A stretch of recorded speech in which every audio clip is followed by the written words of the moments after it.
What's up YouTube, Pheano here, and today we got another Living Legend deck profile. Today we're going to be going over Prism Awakener of Soul. In this video we're going to be going over the different reasons why you would choose to play Awakener of Soul over Sculptor of Arclight. We'll go over the deck list and different card choices, and then lastly we'll talk about alternative cards that you could put in the deck list if you wanted. If you want to find the deck list, it's going to be in the description below, as well as a link to my Patreon where you can find the deck list with sideboard notes. So without further ado, let's jump into why would you choose to play this Prism over the other Prism. And I think there's actually a lot of good reasons to play her right now. So before, I didn't actually want to play this Prism in LL, even though I think you have a lot more powerful interactions in the deck. And the big reason why was this right here, 32. I felt like you were a little too squishy before with how powerful Starvo was specifically. You just didn't have enough time to build out the board with how much pressure you were under in that matchup. Starvo could just ignore what you're doing and just go face, face, face because you started so low. That extra 8 life, a lot of the times, was the difference of getting a couple auras in play and a full extra turn of developing your board. It's not the world we live in anymore. Starvo's been severely nerfed. He's gotten a lot of cards limited out of his deck. He lost like 8 cards out of his deck or something like that. Awakening, Crippling Crush, Oaken Old, Starstruck, all limited to 1. That's a lot of cards removed from his deck, so a lot of what he's doing is no longer those crazy powerful turns followed up by a hammer. Now the meta we see is a tapered in Starvo with a sprinkling of aggro decks. We got Lexi, Icelander, not an aggro deck, but we got Zen, we got Chain. These decks allow us to enact a more proactive strategy into them. We're not forced into this like let me block and play aura strategy. We can still do that. We still have access to that in this version of Prism, but we're not forced to only playing that style. So we can lean into a lot of the powerful cards that Awakener has access to, like the different Tome synergies and Shariah. Just, you can go very crazy in this deck. And that craziness is really the draw to playing this hero. You can just draw so many cards in one turn and then develop a board from nothing that's way better than anything OG Prism could do. I've seen plenty of games where you start with nothing and then end the turn with the Shariah plus 3 Spectras in play. And one of them is an ALS, so you just buy their turn anyways. The core strategy of the deck is still very similar to Sculptor of Arclight. We're abusing Luminaris, and then we're putting lots of auras in play and abusing the inefficiency of blocking them. One of the things, though, that you have over Arclight in that specific case is how Shariah interacts with everything. In Classic Constructed, when you swing with your Shariah and you're going for your combo turns with that, a lot of the times it's very efficient for your opponent to just try to block what they can on that turn. That way they can get full value out of their cards because they're expecting an Arclight. But when you're playing with Luminaris and you have all these auras, the efficiency of actually blocking what you're doing goes down the toilet. You're pushing a bunch of 1s at them and you're still holding cards. Are they supposed to block any of that? It puts them in a spot where there's just no efficient play if you have an Arclight. Are they supposed to take it? Are they supposed to block it? There's just no good choices. If they block your 1 damage attacks, maybe you'll just throw Heralds at them instead and just call them a clown for blocking earlier in the combat chain. That being said, let's jump into the equipment. So of course, obviously we got OG Luminaris, and then we're playing Halo of Illumination, Vestige of Soul, Vambrace of Determination, Stonewall Gauntlet, Null Rune Gloves, Phantasmal Footsteps, and Silent Stilettos. So we've got our AB package over here for Wizard. Sometimes we also bring this in for other matchups like Runeblade and the Mirror, Stonewall for Zen, and Lexi, or any other matchups that we feel like we need the extra armor block into. In all matchups, basically, we're playing the Halo, the Vestige, and the Footsteps. And then lastly, we got Vambrace. This one's pretty cute in the deck. You can use this to put a card into your pitch to give yourself go again with Luminaris. Very similar to what you can do with Imperium Rapture, where you activate it to give your Imperium ward for the turn, but you don't care about that, you're just trying to put a card into your pitch so you get go again. But this does have other text that comes up. A big one is being able to negate the damage mitigation from Crown of Seeds. Like I said, one of the big things that you're trying to do is create inefficient damage to block. Crown of Seeds efficiently covers that damage, and it buys the Starvo a lot of time to try to kill you or clear your board. With this, you're just saying, no efficient blocking over there. If you're going to sink a resource into your crown, you're still going to take the damage. I don't care. And having a button that you can just press to give go again can be very important, where we no longer have the hero power that we can just press with making a Spectral Shield to give us go again. In the rest of the matchups, though, unless we're bringing in the feat for Wizard, we're pretty much these 3 equipment in all matchups. Footsteps is just you need that with the heralds, and sometimes you get block value out of it as well. But the real big deal is the Vestige plus the Halo. This is what makes the deck function. If you've seen anything of Classic Constructed Prism, it's the same idea. We're using the Halo to put a Herald into our Soul, which then activates our Vestige, which then also activates our Hero Power, so we can search out a Figment, and then we start comboing off. Maybe we play a Tome of Divinity or something, get our Shariah into play, draw some more cards, and the turn that we do this, we're going crazy.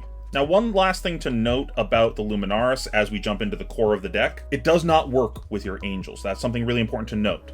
On the front side of them, they're Light Illusionist, but if you flip them over, they're only light. This gives your Illusionist attacks go again, not your light cards go again. Now, we have a way to circumvent that, and we're going to get back to that in a little bit, but keep that in mind. When you're playing these Angels, they're going to be turn enders most of the time, which does make your Erudition a little more awkward, where you can't do the thing where you open on Erudition and go fishing for an Arclight. Now, as far as the Figment go, we're playing almost all of them. We're not playing War, and we're not playing Tenacity. Tenacity is just not that good of a card. The War, it was really just to make space. We have so many non-blocks, as you'll see in a minute. It's just hard to find space for another non-block in the deck. I would like to get it back in if possible. It's a very good card, but honestly at this point I'm debating on even cutting a Figment. I think that you don't need all of them in the deck. A lot of the times it's really just all about these two, and then this into specific matchups, the Judgment to turn off things from like Chain or whatever. But yeah, Judgment does get quite a bit better in this format.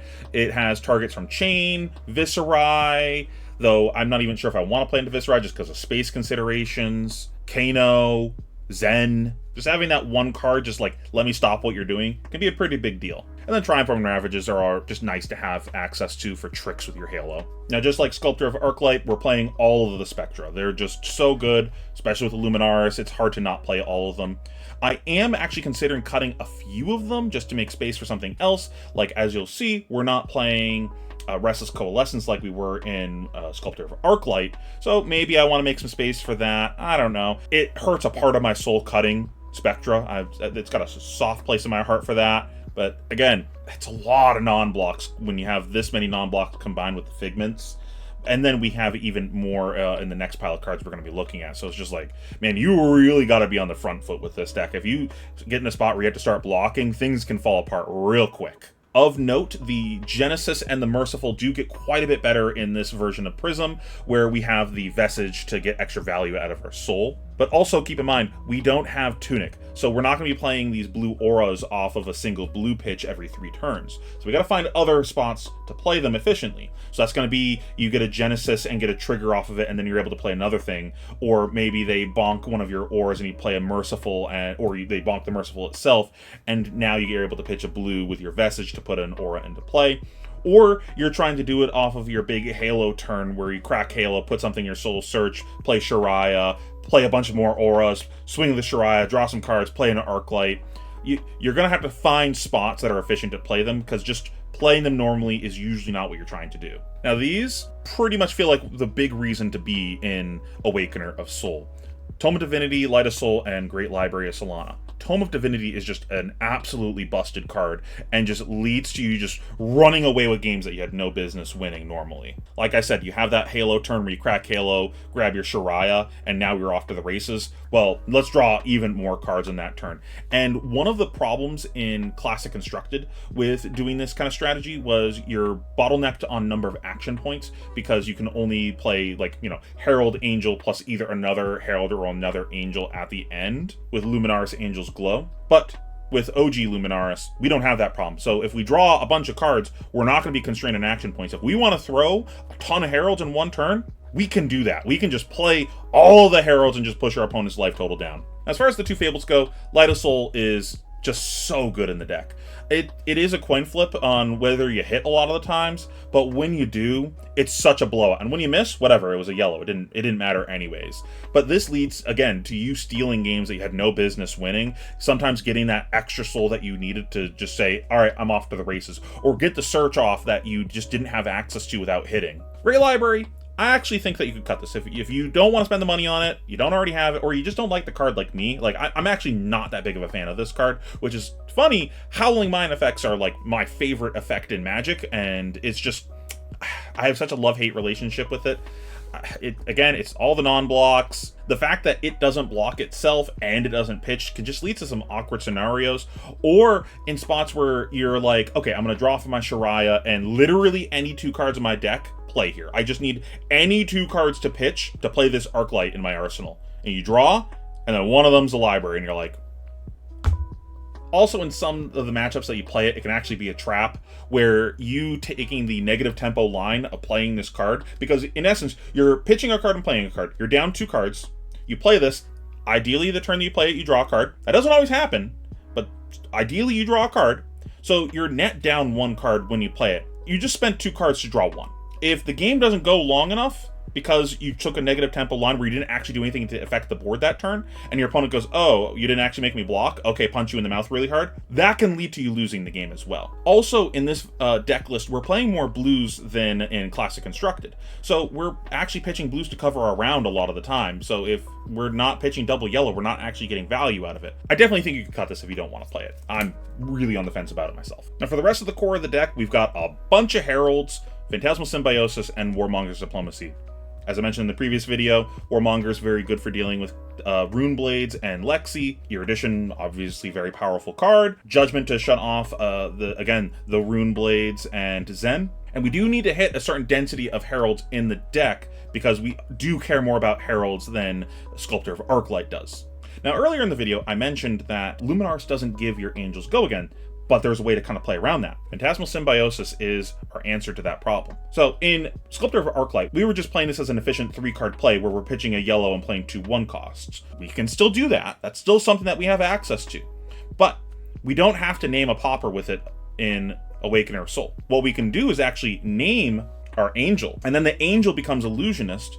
We can then swing with it and it gets Go Again. So something that I really like doing is arsenaling either Phantasmal Symbiosis or Tome of Divinity, and then waiting for the other one to come around. Play Phantasmal Symbiosis, call Shariah, crack my Halo to search for my Shariah, swing with it now that it has Go Again, draw my 2 cards, play a Tome of Divinity, draw 3 more cards, and we can probably figure out a way to win the game from here. We just drew 5-6 cards. And our Vestige is live. The annoying part about this is it is not a light card, so it will not work with your Vestige. It's not a Herald, so it's not going to go to your Soul for anything. It's really just there for that 1 interaction, and it just being an efficient 1-cost to go yellow pitch 2 1-costs.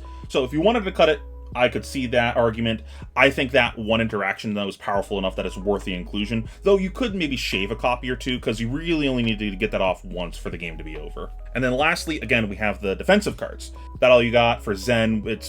You just need to pick off those needles. It's so important in Awakener Soul to pick off at least one of the needles, so that way they don't have an efficient way to clear your Angel. Getting both needles would be ideal, because it is what they'll use to pick off your auras as well if the game kind of gets into that point. And then Soul Shield is just a workhorse. Getting that Soul so that way you can start drawing cards off of your Shariah is very important. Now for some cards that you might want to consider adding to the list, some 6 or 7 power cards like Command and Conquer or Celestial Cataclysm. As you see, I have no ways to pop Phantasm. I'm just saying, that's not what the game's going to be about. I'm just going to play this combo game plan into you. If you wanted to add some poppers, feel free. I just couldn't find space for them. Restless Coalescence as just another aura that's very efficient. I think if you wanted to cut one of the Yellow Spectre auras for it, or the Phantasmal Symbiosis, or the That All You Got, it's pretty reasonable. I don't really want to cut any more of the Heralds from the deck. I think I'm already a little too low on Heralds as it is. Speaking of which, you could consider adding more red or blue Heralds to the deck. I don't think you need any more yellow ones. We're pretty good on our yellow count. But if you wanted to add a few more blues to the deck, it would let you sideboard out some of your blue auras sometimes, because the blue auras aren't actually ideal in every single matchup. Having a blue block 3 is sometimes better, but also importantly, you're actually trying to pitch the blue Heralds. They're going to make 4 resources off your Vestige, so having the density of blue Heralds is pretty important in the deck. I think if you wanted to switch over a yellow Herald even to a blue Herald, that'd be pretty reasonable. And then the red Heralds are just nice to have against decks like Zen, where you're just saying Ooga Booga Race. Speaking of Ooga Booga Race, Luminaris Angel's Glow. You could actually consider playing this in the list. I think there are a few spots where this is better. It's not frequent, but there's a few niche spots where it's better. For example, I think against Zen, this might actually sometimes be better. Being able to open with your Shariah and go fishing just to see, did I find another Arclight or something like that, can be pretty important. The fact that you have to end on the Shariah is kind of a big deal. But the Luminaris gives you access to damage with your auras that you're just going to inadvertently have in the matchup sometimes, as well as just, whatever, I'm just going to play a Tome of Divinity and just draw a bunch of cards and just throw like 4 to 5 Heralds at you. That's probably good enough. Imperium Rapture is a card that I want to find space for in the deck, and I just, maybe over the library, I'm not really sure. There's not many matchups that I actually want this in, but the biggest one is Pheano. I just really like having access to this in Pheano. It's not necessary, you're fine without it, you really just gotta like get something going on the board, but getting that free flip I find is really important in that matchup. If you wanted like a little bit more for the Zen matchup, you could consider also adding in Angelic Wrath, be able to push over the Herald so that way you can kind of get your turn going, get that Vestige live, get the Figment Search off. It can be pretty important if they just like block Exact on your Herald. The nice part about that over a red Herald is A, they don't know it's coming, and B, it's going to be a pitch card to cover the rest of your turn if they just let it hit anyways. Also, being able to trick them with it can be important sometimes, like what if they block armor on your Herald of Judgment? Wrath over, now you're under Judgment for the turn, and you already searched your Chi card. Similarly, you can do that into Chain. No shackles for you, nice husk. If you feel like the games are getting kind of grindy and you wish you had one more Figment, you could add in Figment of War as well. Card's very good in the deck. And similarly, you could also choose to put in Invoke Shariah. Invoke Shariah is much better in this iteration of the deck. We have more ways that we're making Spectral Shield because we're playing Haze Bending, and importantly, it actually would get Go Again with your Luminaris because it is a Light Illusionist card on both sides of the card, unlike the other Angels. That's it for the deck list, though. I hope you guys enjoyed. Again, the deck list is going to be in the description, and the one with sideboard notes will be on my Patreon. If you haven't seen it already, go check out my video talking about Prism Sculptor of Arclight in Living Legend. If you have any questions on the deck or anything that you feel like I didn't cover, feel free to ask me in the comments below and I'll get back to you. If there's any other decks that you guys think you'd like to see me cover in Living Legend, let me know in the comments below and I can try working on that. If you enjoyed this video, please consider subscribing. Thank you so much for watching. I appreciate you.